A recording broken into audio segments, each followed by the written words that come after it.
Qatar se retira como mediador en la guerra en Gaza debido a la falta de progreso en las negociaciones entre Israel y la milicia islamista Hamas. ¿Qué sigue ahora?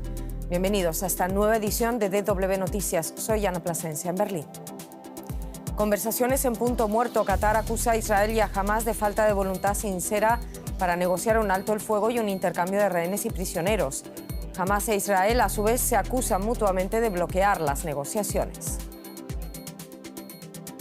El gobierno de Ecuador suspende sin sueldo por 5 meses a la vicepresidenta Verónica Abad ante un supuesto abandono injustificado de sus funciones. Aumenta así la disputa entre el presidente y su vicepresidenta. La caída del muro de Berlín cumple 35 años con un mundo pocas veces tan dividido como ahora y en plena crisis política aquí en Alemania por el estallido de la coalición de gobierno de Olaf Scholz.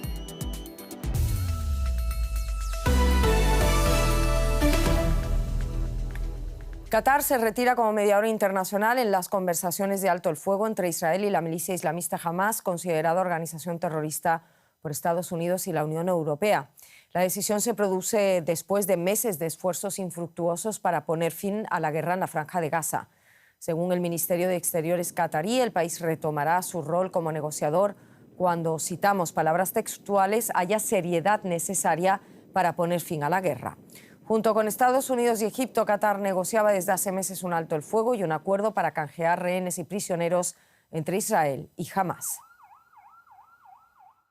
Las conversaciones en punto muerto. Conectamos con Luciano Sácara, profesor e investigador en el Centro de Estudios del Golfo de la Universidad de Qatar. Luciano, ¿cuál es el impacto de esta retirada de Qatar como mediador en las negociaciones y qué razones da Qatar? Las razones que da son muy claras, que lo habéis mencionado, la falta de voluntad por parte de los dos, pero Qatar principalmente apunta a Israel y a Netanyahu, que ha evitado y que ha puesto condiciones de última hora cada vez que ha habido negociaciones. Por lo tanto, está claro que apunta principalmente a Israel. Ahora, también está apuntando a Hamas, diciéndole que la oficina que está en Doha ya no tiene más sentido, porque no tiene con quién negociar, no hay mucha comunicación, o por lo menos parece ser que no hay mucha comunicación directa entre la oficina que está en Hamas y la gente que queda de Hamas en Gaza, sobre todo porque han eliminado a sus principales directores. Hay que recordar que Qatar también hizo esto en febrero, expresó su frustración amenazando con que se iba a ir, ahora se ha ido, pero también aparentemente, aunque no hubo confirmación oficial todavía, dicen que, fuentes diplomáticas dicen que se retirarían por ahora, pero no descartarían volver si Israel y Hamas seriamente tienen ganas de negociar y de conceder algo para llegar a un acuerdo. Luciano, me pregunto qué pasa y qué papel juegan en todo esto los otros dos mediadores, Estados Unidos y Egipto. Bueno, puede seguir presionando. Lo que pasa es que bueno, hay un cambio muy grande en la Casa Blanca, por lo tanto, si había una presión, aunque nunca fue demasiada, por parte de la administración de Biden, va a desaparecer directamente si Trump llega al poder. Por lo tanto, creo que Netanyahu consiguió lo que quería, tratar de llegar a este momento de la elección con Trump a la cabeza para liberarse de esa presión externa. Egipto, si bien tiene contactos con Hamas, quizá tenga otra manera de negociar o tenga otros intereses. Hay que tener en cuenta que Egipto tiene la paz firmada con Israel desde hace muchos años, del 79, que Egipto es el segundo país recibidor de ayuda financiera por parte de Estados Unidos después de Israel en Oriente Medio. O sea que los intereses y los objetivos de Egipto son distintos a los que hubiera tenido Hamas y por lo tanto la negociación podría ser en otro sentido también, que yo me atrevo a decir que no sería mucho más beneficiosa que lo que había sido hasta ahora. Respecto a Hamas, claro. Estaremos pendientes. Gracias, Luciano Sácara, en Doha. Un saludo. Y en Líbano, las autoridades elevaron a 31 el número de muertos tras una nueva oleada de bombardeos israelíes en el este y en el sur del país. El ejército israelí aseguró que los ataques contra la sureña ciudad de Tiro se dirigieron a centros de comando del partido milicia Hezbollah y a una planta de fabricación de armamento, lo que provocó una respuesta por parte del grupo chiita que lanzó una lluvia de cohetes hacia el norte de Israel. Entre tanto, la capital Beirut ha sido escenario en las últimas horas de una nueva ofensiva aérea israelí con bombardeos sucesivos contra el suburbio meridional de Dahiyeh, una zona considerada feudo de Hezbollah. En Pakistán, un atentado suicida dejó al menos 26 muertos y cerca de 60 heridos. Entre los fallecidos, según la policía, había una decena de soldados y 6 empleados ferroviarios. El ataque se produjo cuando casi un centenar de pasajeros aguardaban un tren en la capital de la inestable provincia de Baluchistán, en el suroeste del país. El grupo separatista Ejército de Liberación de Baluchistán, que persigue la independización de esta provincia de Pakistán, se atribuyó el atentado. El Ministerio de Trabajo de Ecuador sancionó con 150 días de suspensión sin sueldo a la vicepresidenta Verónica Abad por abandono injustificado del trabajo por 3 o más días laborables. La sanción ocurre en momentos en que Ecuador entró en un proceso electoral en el que el jefe de Estado, Daniel Noboa, se presenta como candidato y para lo que debe delegar el cargo a su vicepresidenta, con quien mantiene un pulso político desde que fuera enviada como embajadora a Israel. El Ministerio de Trabajo abrió un sumario administrativo contra Abad al considerar que no llegó desde Israel a Turquía en la fecha establecida por el Ejecutivo.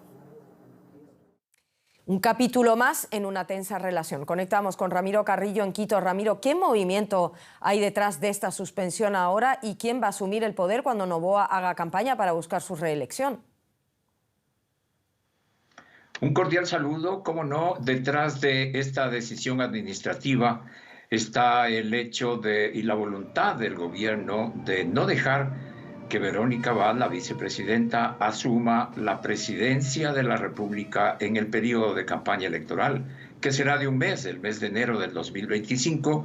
Les recuerdo que las elecciones presidenciales acá son el 9 de febrero del próximo año. En ese periodo, generalmente por la ausencia por las actividades de campaña, asume la vicepresidenta, pero con esta disposición administrativa se evitaría, ya que se configuraría la figura de una ausencia temporal de la vicepresidenta, con lo cual también se daría paso a que el primer mandatario encargue la función presidencial a uno de sus ministros.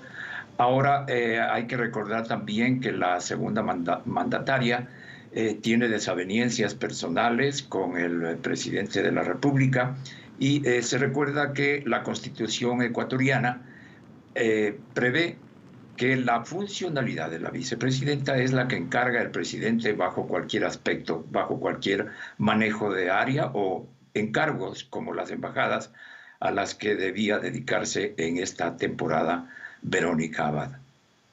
Me pregunto cómo afecta toda esta disputa abierta a la estabilidad política del gobierno. Me pregunto cuáles son las reacciones tanto de ciudadanos como de más políticos y cómo va a influir todo esto en las elecciones que ya comentas tú. Sin duda será un tema de discusión extrema en los próximos días conforme avanza el calendario electoral en el país, pero el hecho cierto es que el presidente Daniel Noboa vuelve a marcar la agenda política del país sobre la cual se discutirá los próximos días y semanas. La estabilidad del gobierno en todo caso no está en peligro. Hasta el momento, desde la medida dispuesta, no han habido reacciones fuertes, salvo de algunos constitucionalistas que han pedido que se haga el respectivo análisis para ver quién en esta situación puede manejar el país en la campaña electoral. Sin duda será un fuerte tema en la actividad eleccionaria ecuatoriana. Ramiro Carrillo, muchísimas gracias por todas estas informaciones. Un saludo hacia Quito. Gracias. Saludos también y hasta pronto. Y damos paso a otras noticias que queremos destacar a esta hora. Seguimos en la región. El Tribunal Constitucional de Bolivia prohibió al expresidente Morales postularse nuevamente a las elecciones. El tribunal ratificó que los presidentes están limitados constitucionalmente a solo 2 periodos electivos. Morales tuvo las riendas del país entre 2006 y 2019 y aspiraba a postularse para un tercer mandato.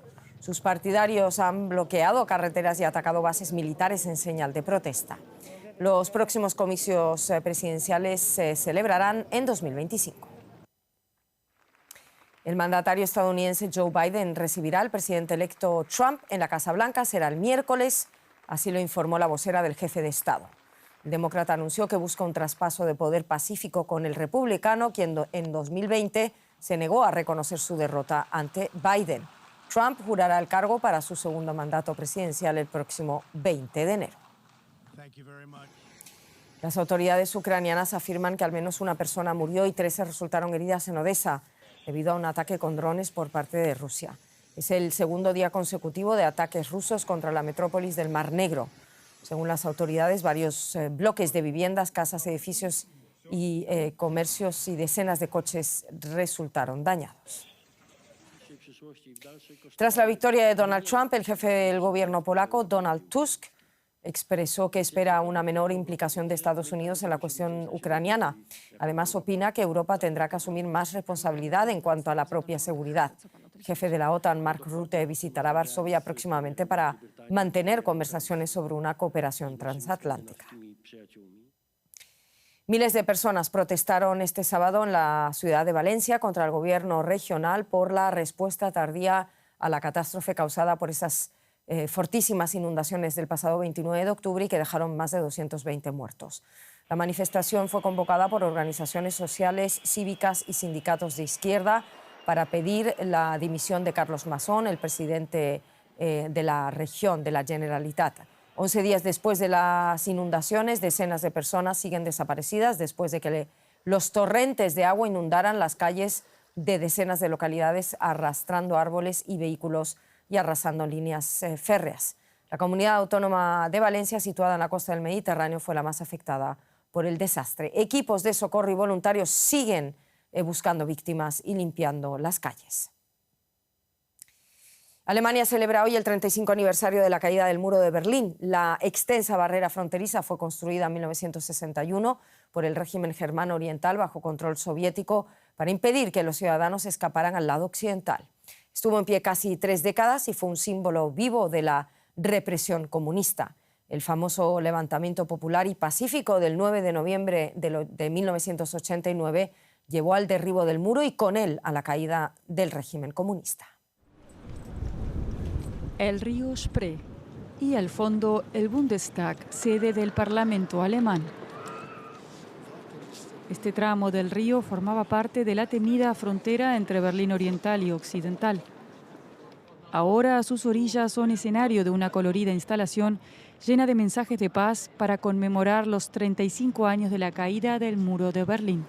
Tras la Segunda Guerra Mundial, Berlín fue dividida por las potencias vencedoras y en 1961 las autoridades de Alemania Oriental, controlada por la Unión Soviética, empezaron la construcción de un muro fronterizo que se extendería a 170 kilómetros. Poco antes, el líder comunista de la RDA negó que existieran planes de levantar un muro. Nadie tiene la intención de construir un muro. El muro fue concebido como una barrera de protección antifascista según el régimen de la RDA. Pero la frontera fuertemente vigilada debía impedir que miles de ciudadanos de Alemania Oriental huyeran a Occidente. Cientos de ellos murieron intentando cruzar el muro de Berlín u otras partes de la frontera interalemana. En 1989, los alemanes orientales exigieron más libertad, inspirados por las políticas reformistas que Mikhail Gorbachev implementó en la Unión Soviética. Tras semanas de protestas, el régimen de la RDA cedió, permitiendo a sus ciudadanos viajar a Occidente. El 9 de noviembre de 1989 se abrieron las fronteras, marcando el comienzo de una nueva era. La caída del muro de Berlín y la consecuente reunificación de Alemania marcaron un hito histórico. El Checkpoint Charlie, en el centro de la ciudad, era uno de los pocos puntos de control fronterizo que existían entre Berlín Occidental y Oriental. En aquel entonces separaba el sector estadounidense en el oeste del soviético en el este. Hoy es una de las atracciones turísticas más famosas de la capital alemana. Aquí solo queda la garita de vigilancia de recuerdo. En otras zonas de la ciudad todavía se pueden ver rastros del muro, una marca visible en el paisaje urbano y un recuerdo silencioso de una ciudad antaño dividida. Un testimonio de protestas pacíficas que dieron como fruto la reunificación. Así nos despedimos. Feliz fin de semana.